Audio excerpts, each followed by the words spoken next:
Hi, it's Patrick Hutzel from IntensiveCareHotline.com, where we instantly improve the lives of families of critically ill patients in intensive care so that you can have real power, real control, and so that you can influence decision making even if you're not a doctor or a nurse in intensive care.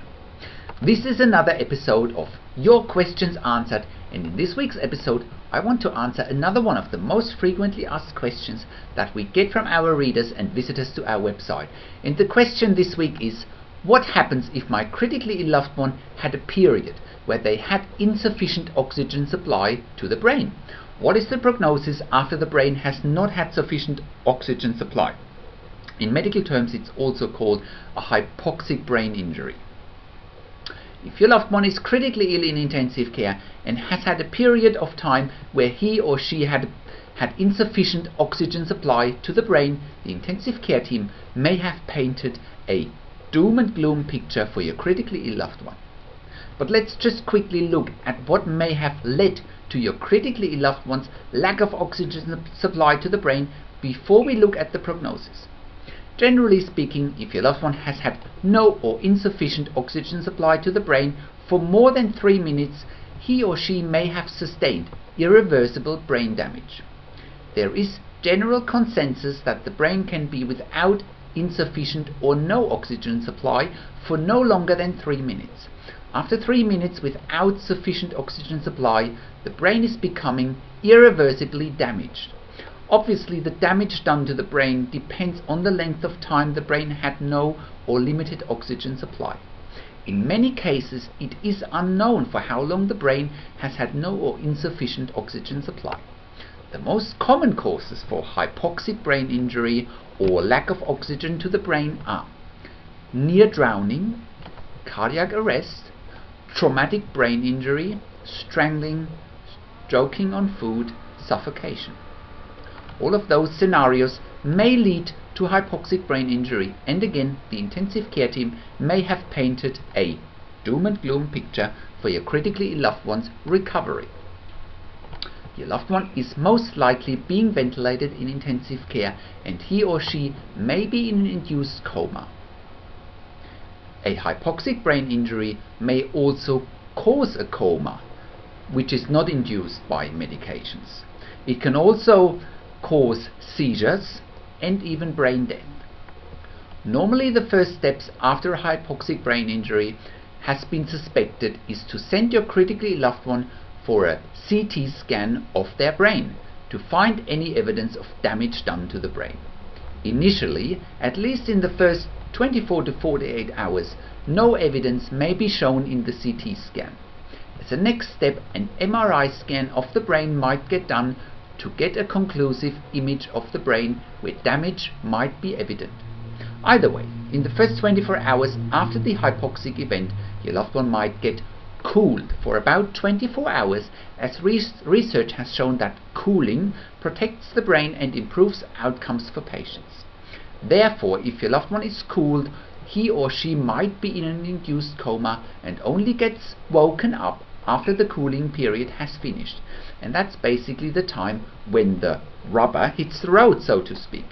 After all the medications that kept your critically loved one in the induced coma have been ceased, your loved one should wake up. Your loved one should show signs such as opening eyes, reaching for the breathing tube, obeying simple commands such as squeezing fingers or wiggling toes when asked to do so.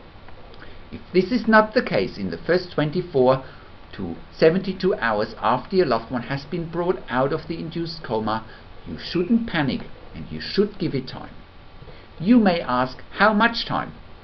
With brain injuries, it's very difficult to say how much time is enough time. Over the many years working in intensive care, I have seen many patients beating the odds and get out of intensive care despite a poor prognosis to begin with. You've got to bear in mind that the brain has a life on its own and, unlike any other organ, cannot be controlled. Therefore, time is often the ultimate healer. You should follow your gut feeling, and only you and your family know your critically ill loved one as well as you do. You have a good understanding how well your critically ill loved one can deal with adversity and how good he or she is in beating the odds. you shouldn't buy into the doom and gloom scenario of the intensive care team, as they can be very quick in painting a negative picture. Keep in mind that the intensive care team may not want to invest the resources, may not have the patience, and may have a negative mindset altogether to get your critically ill loved one out of intensive care alive. They may also have other patients awaiting admission into a bed in intensive care, and beds and staff in intensive care are a scarce resource. It also often depends whether an intensive care unit has a positive or a negative culture. You can read a related article about what the doctors and the nurses' behavior in intensive care is telling you about the culture in a unit. I put a link on the written version of this video. Unless the intensive care team has given you full evidence via an MRI scan or via testing for brain death or brain damage that the damage to the brain done is so severe that recovery is unlikely, you should make up your own mind, and don't be afraid to do so. But even if they have given you full medical evidence, you should make up your own mind, and you should always ask the right questions. After all, you don't want to stop treatment on your critically loved one if there's hope. How do you do that? And how can you question, even if you're not a doctor or a nurse? You can do that by looking at our free resources on this website, and you can also download your free instant impact report. Never forget that irrespective of what the intensive care team is telling you, that you should do your own research. It's therefore absolutely critical that you, as your critically ill loved one's immediate family member, directly influences decision making by having control, power and influence. You will get immediate control, power and influence if you download your free instant impact report now. In the free instant impact report, you'll learn how to speak the secret intensive care language so that the doctors and the nurses know straight away that you are an insider and that you know and understand what's really happening in intensive care.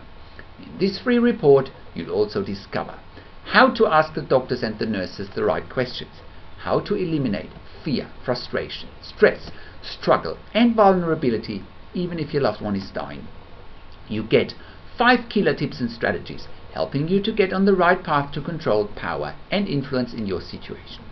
You will get crucial behind the scenes insight so that you understand what is really happening in intensive care. How you need to manage doctors and nurses in intensive care, and it's not what you think. With your free instant impact report, you'll also get 4 other free reports, and the reports you will be receiving are the 6 questions you need to ask the most senior doctor in intensive care, 10 things you didn't know doctors and nurses are talking about while you're not at the bedside with your loved one, the 7 answers to the 7 most frequently asked questions if your loved one is critically ill in intensive care, 9 myths of being a critically ill patient in intensive care. Thank you very much for tuning into this week's blog, and I'll see you again in another update next week. Make sure you also check out our blog section, or send me an email to support@intensivecarehotline.com with your questions. This is Patrick Hutzel from intensivecarehotline.com, and I'll see you again in another update next week.